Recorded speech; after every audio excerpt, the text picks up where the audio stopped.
Olá, tudo bem com você? Que bom estarmos juntos para darmos sequência ao nosso estudo de O Livro dos Médiuns. Eu sou o professor Wagner Klein, sou professor de Física, terapeuta holístico e você está no canal Sob Nova Visão.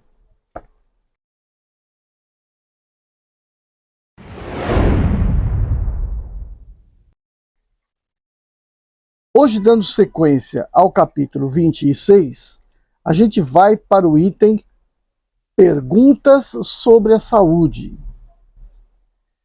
Então, a questão 24. Os espíritos podem dar conselhos para a saúde? Resposta. A saúde é uma condição necessária para o trabalho que se deve realizar na Terra.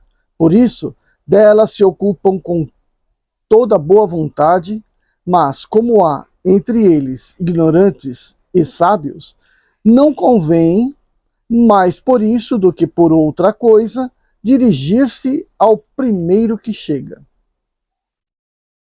Questão 25. Em se dirigindo ao espírito de uma celebridade médica, é mais certo obter um bom conselho? Resposta. As celebridades terrestres não são infalíveis e têm, frequentemente, ideias sistemáticas que não são sempre justas e das quais a morte não as livra imediatamente. A ciência terrestre tem bem pouco de coisas em comparação com a ciência celeste, e só os espíritos superiores têm esta última ciência. Sem terem nomes conhecidos para vós, podem saber muito mais do que os vossos sábios sobre todas as coisas. Só a ciência não faz os espíritos superiores, e ficaríeis muito admirados da posição que certos sábios ocupam entre nós. O espírito de um sábio pode, pois, não saber mais do que quando estava na Terra, senão progrediu como espírito.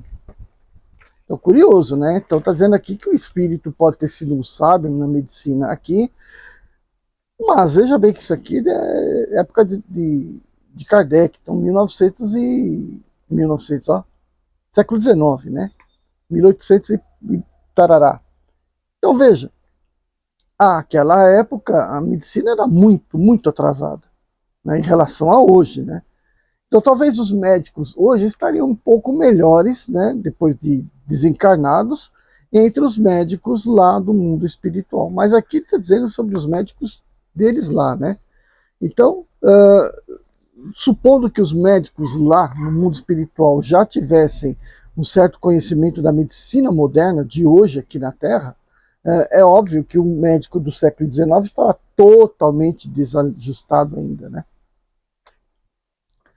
Questão 26. O sábio, tornado espírito, reconhece seus erros científicos? Resposta. Se alcançou um grau bastante elevado para estar desembaraçado de sua vaidade e compreende que seu desenvolvimento não está completo, reconhece e os confessa sem pejo. Mas, se não está bastante desmaterializado, pode conservar alguns dos preconceitos dos quais estava imbuído na Terra. Bastante claro isso, né? Cria-se um conhecimento aqui devido aos estudos, e acredite-se então, né, que esse conhecimento lhe basta. E é isso no qual as pessoas se agarram depois da morte para poderem se defender, se ajustar no mundo espiritual. Ou seja, com os conhecimentos que levam daqui para lá. Acontece que se lá na erraticidade já houverem muitos mais espíritos evoluídos, essa pessoa vai ter uma certa dificuldade de se ajustar àquele grupo de espíritos, né? Porque ela tem que se desvincular daqueles conhecimentos que ainda são, vamos supor, rudimentares ou até errôneos. E como ela não quer, né, não quer se perder no outro meio, ela fica ainda presa e defendendo suas teorias. Questão 27. O médico poderia, evocando aqueles dos seus doentes que estão mortos, deles obter esclarecimento sobre a causa da sua morte, as faltas que pudera cometer no tratamento e adquirir assim um aumento de experiência? Resposta: pode, e isso seria muito útil. Sobretudo se eu fizesse assistir por espíritos esclarecidos que supririam a falta de conhecimentos de certos doentes. Mas, para isso, seria preciso que fizesse esse estudo de um modo sério, assíduo, com um objetivo humanitário, e não como meio de adquirir sem esforço saber e fortuna. Ou seja, né, nada que pudesse um conhecimento a mais vir a transformar-se em vaidade, em orgulho, em presunção naquele que está procurando por isso. Item: perguntas sobre as invenções e as descobertas. Questão 28. Os espíritos podem guiar nas pesquisas científicas e nas descobertas? Resposta: a ciência é uma obra do gênio. Não pode adquiri-la senão pelo trabalho, porque é só pelo trabalho que o homem avança no seu caminho. Que méritos teria se não houvesse senão que interrogar os espíritos para tudo saber? Todo imbecil poderia tornar-se sábio a esse preço. Ocorre o mesmo com as invenções e as descobertas da indústria. Depois, há uma outra consideração, a de que cada coisa deve vir a seu tempo, e quando as ideias estejam maduras para recebê-las. Se o homem tivesse esse poder, transtornaria a ordem das coisas, fazendo crescer os frutos antes da época. Deus disse ao homem: tirarás teu sustento da terra com o suor do teu rosto. A admirável figura que pinta a condição na qual está neste mundo. Ele deve progredir em tudo pelo esforço do trabalho. Se as coisas lhe fossem dadas todas prontas, de que lhe serviria a sua própria inteligência? Seria como um escolar do qual um outro faria o dever. Tão comum hoje em dia, né? Então aqui, né, eu quero fazer um comentário. Aqui ele cita, né, como Deus disse ao homem. Então esse Deus disse ao homem são espíritos elevados que transmitiram essa mensagem para os homens aqui da Terra, né? Que o crescimento físico, moral, mental, espiritual, que seja, se dá aqui no plano terrestre. Do lado de lá existem ajustes, mas é aqui na individualidade, na carne, que se faz o aprendizado. É isso que está escrito. E o trabalho, né, que vai sustentar o corpo também está aqui ligado a isso, né? Então você se sustenta de acordo com os seus méritos relacionados ao seu trabalho em vida. Questão 29. O sábio e o inventor jamais são assistidos pelos espíritos em suas pesquisas? Resposta: isso é bem diferente. Quando há chegado o tempo de uma descoberta, os espíritos encarregados de dirigir-lhe a marcha procuram o homem capaz de conduzi-la a bom termo e lhe inspiram as ideias necessárias, de maneira a deixar-lhe todo o mérito, porque essas ideias é preciso que as elabore e as execute. Ocorre o mesmo com todos os grandes trabalhos de inteligência humana. Os espíritos deixam cada homem em sua esfera, daquele que não está apropriado, senão para cavar a terra, não farão o depositário dos segredos de Deus, mas saberão tirar da obscuridade o homem capaz de secundar seus desígnios. Não vos deixeis, pois, arrastar pela curiosidade ou ambição em um caminho que não é a do espiritismo e que resultaria para vós nas mais ridículas mistificações. Nota: o conhecimento mais esclarecido do espiritismo acalmou a febre das descobertas que, no princípio, muitos pretendiam fazer por esse meio. Chegaram até a pedir aos espíritos receitas para tingir e fazer crescer os cabelos, curar os calos dos pés e etc. Vimos as pessoas que acreditaram fazer fortuna e não recolheram senão procedimentos mais ou menos ridículos. Ocorre o mesmo quando se quer, com a ajuda dos espíritos, penetrar os mistérios da origem das coisas. Certos espíritos têm sobre essas matérias seus sistemas que, frequentemente, não valem mais do que os dos homens, e que é prudente não acolher senão com a maior reserva. O que dá para se entender aqui, né? O que está dizendo aqui no século XIX, que muito da ciência, do conhecimento adquirido a respeito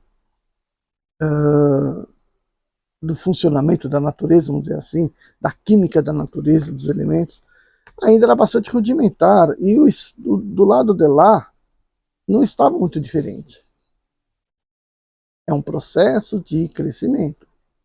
Então, temos que entender que aqui está querendo dizer que o homem tem que aprender a conhecer melhor o planeta, a Terra, o meio que o cerca, e fazer disso um uso útil para a sua vida e a vida dos outros. Então, assim vai nascendo os conhecimentos científicos. E ele ridiculariza aqueles que querem tomar por uma fórmula, uma descoberta específica, um meio de ficar rico entre os outros, né? De fazer fortuna com aquilo. E logo aquilo passa a ser passado. Então, aqui está fomentando que o homem deve sempre, sempre, sempre estudar o meio em que vive, no qual ele está inserido, conhecê-lo e, portanto, poder transformá-lo de forma ainda a melhorar as suas condições de vida. Ou seja, os espíritos são a favor da tecnologia, né? A capacidade do homem criar meios para tornar a sua vida cada vez mais bem sustentada. Certo? Então a medicina que o homem estava desenvolvendo era rudimentar, mas não tão e não estaria nas proximidades, né, dos espíritos próximos, receituários médicos, vamos supor assim, que fosse tão mais superior àqueles. E alguns daqueles que os espíritos pudessem até servir as pessoas, talvez não fossem tão melhores assim. Então ele está falando aqui que tudo é uma questão de evolução. Então, voltando lá na ideia de quando o homem evolui à medida que ele tira e sustenta, né? À medida que ele tira o suor da sua face, da sua testa, quer dizer o quê? Que ele tem que estar sempre trabalhando. A missão do espírito encarnado é trabalhar pela sua evolução. Não é isso? Seja evolução física, mental ou espiritual, moral, né? E quanto a falar que os espíritos estavam, obviamente, os encarnados estavam, obviamente, sendo sustentados, né, influídos, intuídos pela espiritualidade, isso não é coisa para se duvidar, é coisa para se ter total certeza disso, né? À época de 1800 a 1900, muitas coisas estavam se descobrindo, né? O eletromagnetismo, o próprio magnetismo separado do eletromagnetismo, as ondas de rádio, o raio-x de Röntgen, né? logo em seguida veio a radioatividade. Então, tanta coisa estava sendo descoberto, e o que o homem tinha aqui na Terra, os espíritos tinham mais ou menos a mesma coisa lá de lá. Então não tinha uma grande avanço naquilo. Ah, mas chegou a era de aparecer o Einstein no meio e dar uma interpretação nova. Então pode ter certeza que aquele gênio brilhante de Einstein estava muito bem assessorado no mundo espiritual. Porque outros tantos também queriam descobrir a relatividade como ele descobriu. Já haviam outros pensadores, né? Mas faltava o quê? Faltava a genialidade, né? Então, alguns entre os espíritos encarnados estão mais favorecidos do que os outros. E a espiritualidade está tentando ajudar, mérito para aquele que conseguir, né? Mas o importante não está na descoberta, que no descobridor, né? A importância está na evolução da humanidade, crescimento da humanidade. Nada da nossa tecnologia moderna, dependente da física quântica, não teria, né, se desenvolvido tão rápido se não fossem as interpretações preliminares de Einstein, Planck, Bohr, né, que fizeram então, e Rutherford, não pode esquecer de Rutherford, que deu um entendimento melhor da atomística. E aí a gente tem aí, né, o boom da ciência. Foi logo alguns anos depois, meio século depois aí do Kardec. Perguntas sobre os tesouros ocultos. Questão número 30. Os espíritos podem fazer descobrir os tesouros ocultos? Resposta. Os espíritos superiores, que não se ocupam dessas coisas, mas espíritos zombeteiros, frequentemente indicam tesouros que não existem ou podem indicar num certo lugar, ao passo que está em outro lado oposto. E isso tem a sua utilidade para mostrar que a verdadeira fortuna está no trabalho. Se a providência destina riquezas ocultas para alguém, encontrá-las-á naturalmente. De outro modo, não. Questão 31. Que pensar da crença nos espíritos guardiães de tesouros escondidos? Os espíritos que não estão desmaterializados apegam-se às coisas. Os avaros que ocultaram seus tesouros podem ainda vigiá-los e guardá-los depois da sua morte.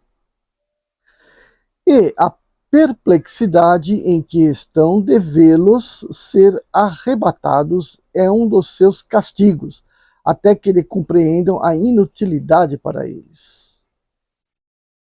Há também os espíritos da terra, encarregados de dirigir-lhes as transformações interiores, e das quais, por alegoria, fizeram-se os guardiães das riquezas naturais.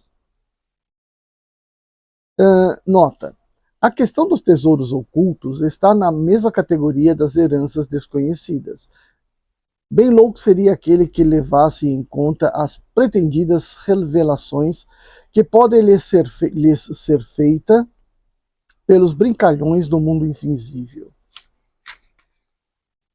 Dissemos que quando os espíritos querem ou não, podem fazer semelhantes revelações, o fazem espontaneamente, e não têm necessidade de médiuns para isso.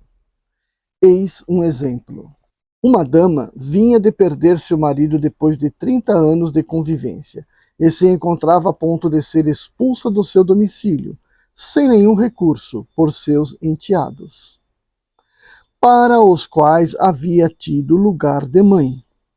Seu desespero estava no auge, quando uma tarde seu marido lhe aparece e lhe pede para segui-lo até seu escritório. Ali lhe mostra a sua escrivaninha, que estava ainda selada por um eleito de segunda vista. Fez-lhe ver seu interior. Indicou-lhe uma gaveta com um segredo que ela não conhecia e da qual lhe explicou o mecanismo. E acrescentou: Eu previ o que aconteceu e quis assegurar a tua sorte. Nessa gaveta estão minhas últimas disposições, e vos cedo o gozo desta casa, e uma renda de patati patatá. Depois desapareceu. No dia do levantamento dos selos, ninguém pôde abrir a gaveta. A dama, então, conta que lhe sucedeu. Abre-a segundo as indicações do seu marido, e nela se encontra o testamento conforme o que lhe havia sido anunciado. Então tá aí, né? Uma vez que está aqui no livro dos médiuns, a gente tem que fazer, a gente tem que dar um crédito que, né, que realmente isso tenha acontecido. Então veja, aqui é a grande testemunho, né, de que morreu, foi para o outro lado, deixou o corpo, continua sendo o mesmo indivíduo que era encarnado. Então, se ele já chegou dizendo, oh, eu sabia que isso ia acontecer, esse sabia que isso ia acontecer, deduziu-se da vida dele terrena, não foi nenhuma intuição do mundo espiritual para ele. Ele já ficou sabendo que ia acontecer aquilo, fez o testamento e escondeu dos seus filhos, que eram enteados da mulher, porque sabia que ia fazer isso com ela, não é? Então veja que bacana essa colocação. Isso é proteger um patrimônio? Sim. Isso aqui ó, o tesouro oculto? Sim. Né? Por quê? Porque não era para que estava destinado ao uso de uma certa pessoa. E que ficar escondendo ouro, joias, etc, numa ganância maluca, o espírito morre e continua ali, porque ele não se desmaterializou, não se livrou da sua prisão material, né? Continua ali detido na ganância, e aí, portanto, ele fica ali querendo ter controle sobre aquele tesouro, que mais cedo ou mais tarde vai ser encontrado por alguém. E esse alguém vai poder pegar esse tesouro e fazer o que bem quiser, porque ele encontrou o tesouro e não tem nenhuma importância para ele de quem veio aquele tesouro. Ele encontrou e começou a usar, vender, gastar, distribuir, começou a usar aquilo lá. E aí, portanto, o espírito que fica ali guardando não pode fazer nada, porque ele é um espírito, ele não tem mais matéria. Ele não pode fazer nada, ele pode ficar perturbando, feito um encosto, os caras, mas aí para isso os caras têm que ter uma vibração baixa também, né? Para poder sofrer essa influência ambiental do espírito. Então, realmente, pior, né? Pior de tudo é se ocorre uma catástrofe local, cai o prédio, a casa do cara, e aí aquilo fica soterrado e ele fica ali querendo proteger e não tem.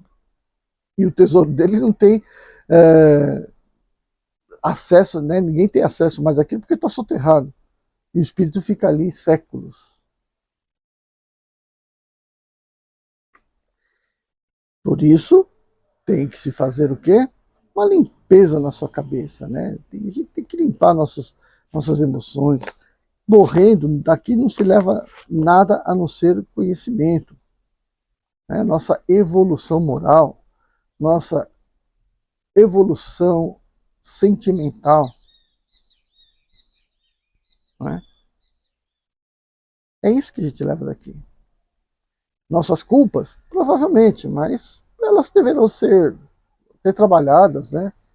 Digeridas aí pelo sistema digestório universal aí, que é o karma, né? Enfim, a gente tem que ter isso em mente. Item: perguntas sobre os outros mundos. Então a gente vai encerrar aqui com esse último pedaço. Pergunta: qual o grau de confiança que se pode ter nas descrições que os espíritos fazem dos diferentes mundos? Resposta: isso depende do grau de adiantamento real dos espíritos que dão essas descrições, porque compreendeis que os espíritos vulgares são tão incapazes de vos informar a esse respeito como um ignorante entre vós em descrever todos os países da Terra. Endereçais frequentemente sobre esses mundos questões científicas que esses espíritos não podem resolver, senão sessão de boa fé. Falam deles segundo suas ideias pessoais. São espíritos levianos, divertem-se dando-vos descrições bizarras e fantásticas, tanto mais que esses espíritos, que não são mais desprovidos de imaginação na erraticidade do que na Terra. Colhem nessa faculdade a narrativa de muitas coisas que não têm nada de real. Entretanto, não creais na impossibilidade absoluta de terdes sobre esses mundos alguns esclarecimentos. Os bons espíritos se comprazem mesmo em descrever-nos onde habitam a fim de servir-vos de ensino para a vossa melhoria, estimulando-vos a seguirdes o caminho que a ele pode vos conduzir. É um meio de fixar vossas ideias sobre o futuro e de não vos deixar no vago. Ainda na mesma questão. Qual o controle que se pode ter da exatidão dessas descrições? Resposta. O melhor controle é a concordância que passa a haver entre eles, mas lembrai-vos de que tem por fim a vossa melhoria moral e que, por conseguinte, é sobre o estado moral dos habitantes que podeis ter as melhores notícias, e são sobre o estado físico ou geológico desses globos. Com os vossos conhecimentos atuais, não poderíeis mesmo compreendê-lo. Esse estudo não serviria ao vosso progresso na Terra, e tereis toda a possibilidade de fazê-lo quando neles estiverdes. Nota. As perguntas sobre a constituição física e os elementos astronômicos dos mundos entram na ordem das pesquisas científicas, das quais os espíritos não devem nos poupar o esforço. Sem isso, um astrônomo acharia muito cômodo pedir-lhe seus cálculos, dos quais, sem dúvida, guardar-se-ia bem de confessar. Se os espíritos pudessem, pela revelação, poupar o trabalho de uma descoberta, é provável que o fizessem em favor de um sábio bastante modesto para reconhecer-lhe abertamente a fonte, antes que em proveito dos orgulhosos que os renegam, e aos quais frequentemente poupam, ao contrário, decepções do amor próprio. Bom, então aí tem muitas interpretações aqui para a gente fazer, né? Falar dos mundos, a gente ouve constantemente isso, eu mesmo falo algumas vezes, feito um papagaio, né?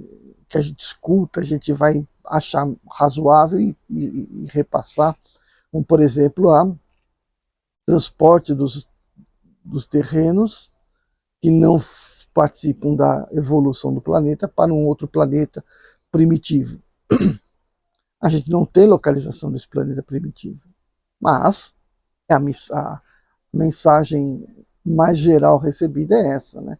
Que a gente está sendo transmigrado para outro planeta. É claro que não nossos corpos físicos, né? Nossos corpos físicos morreu, enterrou, acabou. Os nossos perispíritos, esses deverão ser moldados para um novo planeta. Por quê? Porque a gente sabe que o planeta é uma construção de diversos elementos astronômicos. Por exemplo, distância da estrela, portanto, a temperatura média recebida no planeta, a constituição da atmosfera, se tem água, não tem água, se tem água, em que estado que está a água, quais elementos compõem o solo, né? Então tem muitos e muitos elementos que fazem parte do nosso conhecimento, que na época de Kardec não faziam, né? Não fazia de jeito nenhum, mas recentemente se conhece, através da análise da radiação luminosa recebida de um planeta, você consegue dizer quais são os elementos que tem lá na atmosfera. E daí prever aqueles que estão na Terra, né, no solo. E assim, portanto, você tem maneiras de descobrir exatamente como são a constituição química do planeta, e saber a sua temperatura, né, saber a distância que está da estrela, etc. E aí, portanto, a gente poder dizer, ali vai ter vida, pode ter uma vida parecida com a nossa, né? Então, para ser parecido conosco, para ser parecido com o nosso corpo, você tem que ter uma temperatura ali próxima, temperatura média do planeta próxima de 15 graus, 14 graus Celsius.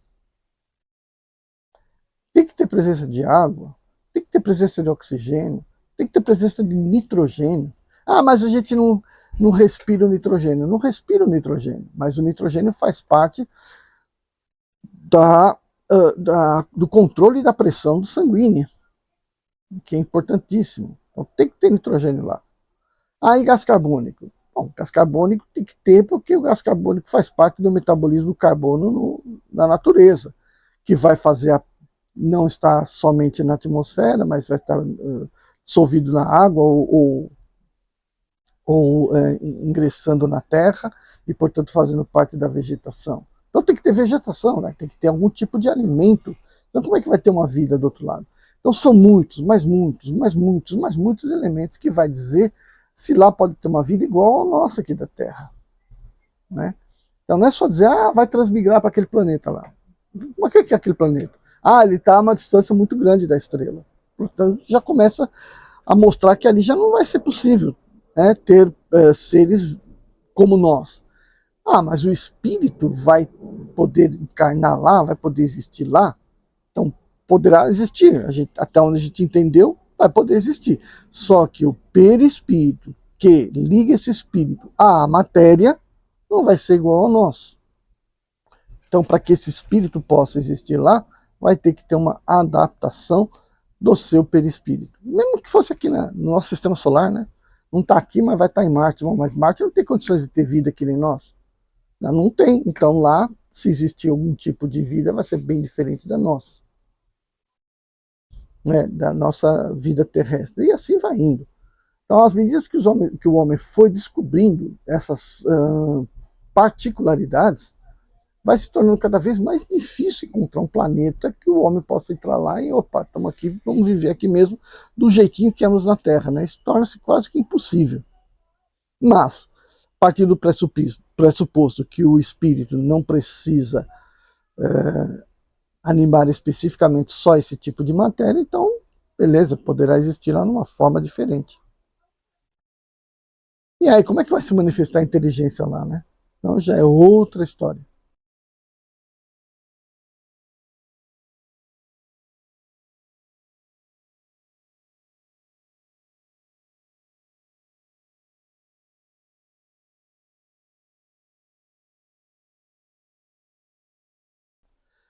Bom, então, essa aqui foi a nossa parte do capítulo 26.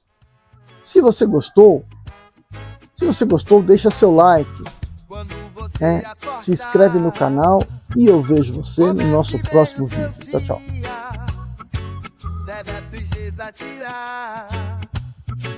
E por somente alegria.